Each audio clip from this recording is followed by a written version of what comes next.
The birthday that changed everything. I never imagined that a simple birthday party could become one of the most important memories of my life. At the time, I was 24 years old. Life was moving in the same routine every day. I worked, came home, spent time on my phone and slept. Nothing exciting happened. I wasn't unhappy, but I wasn't truly happy either. I felt like I was waiting for something without knowing what it was. One Friday evening, my best friend Rohan called me. "Bro, don't make any plans tonight," he said excitedly. "Why?" "My cousin is having a birthday party. You're coming with me."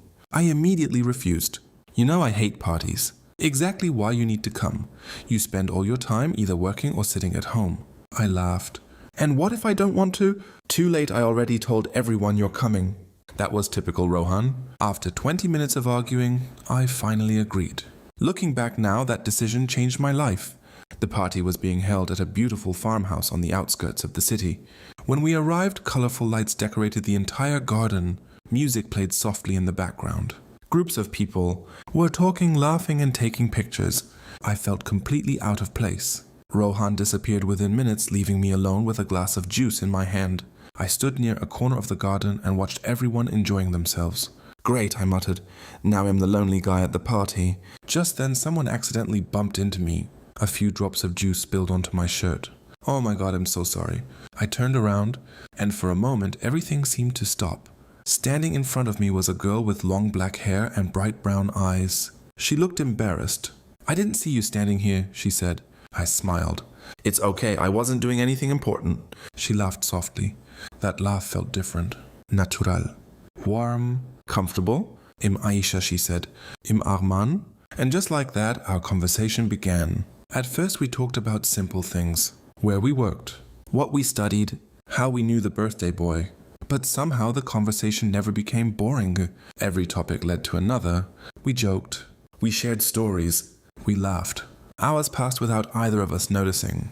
For the first time in years, I wasn't checking my phone every 5 minutes. I was completely present, completely interested, completely happy.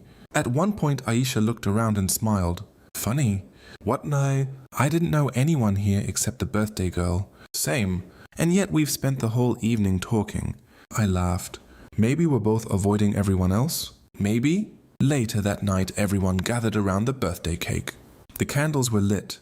The lights were dimmed. Everyone started singing. As I looked around, I noticed something strange. The party wasn't what I would remember. The decorations wouldn't matter. The music wouldn't matter. Even the birthday cake wouldn't matter.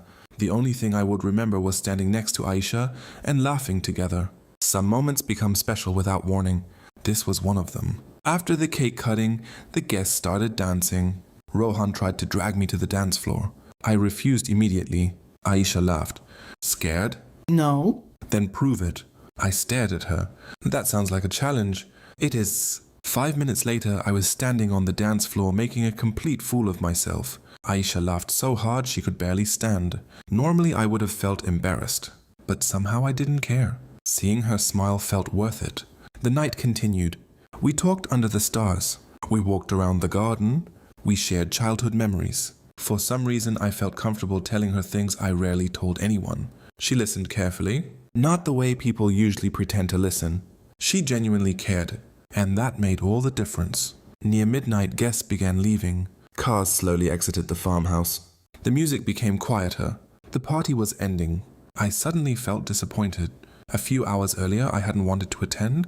Now, I didn't want the night to end. Aisha seemed to feel the same, so she said softly, "So, I guess this is goodbye." I nodded. For a few seconds, neither of us spoke. Then she smiled. "Unless you're planning to disappear forever." I laughed. "No, I don't think so." "Good." She handed me her phone. "Then save your number." My heart skipped a beat.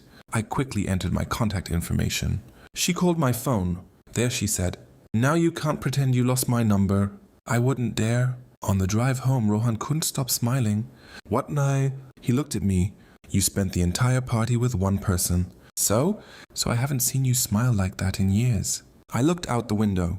The city lights passed by. For the first time in a very long time, I felt hopeful. The next morning, I received a message. "Aisha, good morning. Did you survive your terrible dancing?" I laughed immediately. Me barely. Aisha, I'm surprised. Me why? Aisha, because those dance moves looked dangerous. And just like that, another conversation started. Then another. Then another. Days turned into weeks. Weeks turned into months. We talked every day, sometimes for hours, sometimes late into the night, sometimes about serious things, sometimes about absolutely nothing. But every conversation mattered. One evening several months later we met at a coffee shop. The sun was setting outside. People walked past the windows.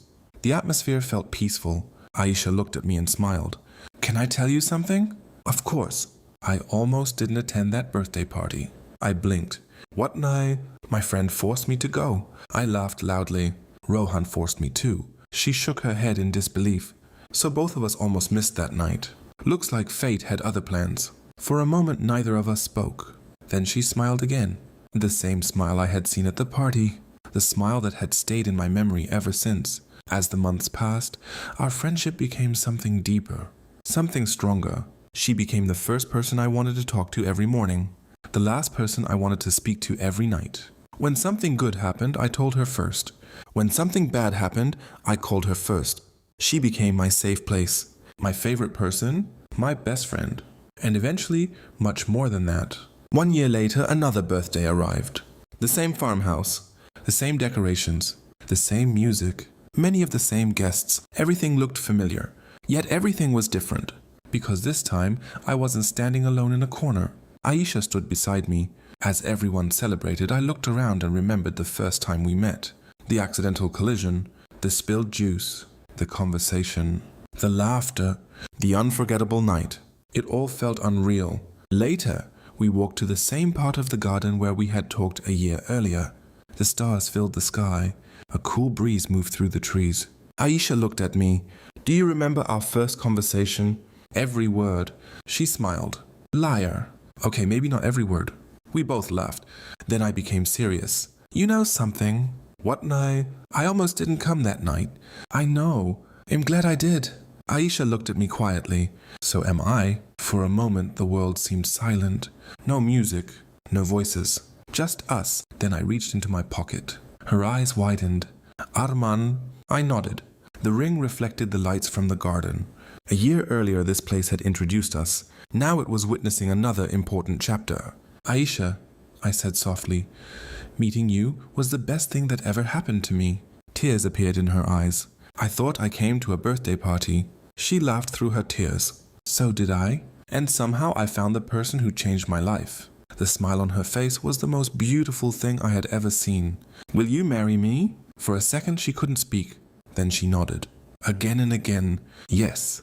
The answer came with tears, laughter, and happiness all at once.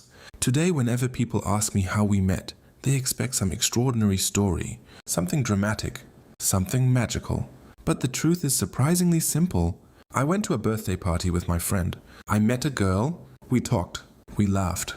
And that single evening became the beginning of the most beautiful chapter of my life. Sometimes the biggest changes don't arrive with warnings. Sometimes they arrive disguised as ordinary moments. An invitation, a conversation, a smile, a birthday party. And before you realize it, one night becomes a memory that changes everything forever. The birthday itself lasted only a few hours, but the impact it had on my life lasted forever.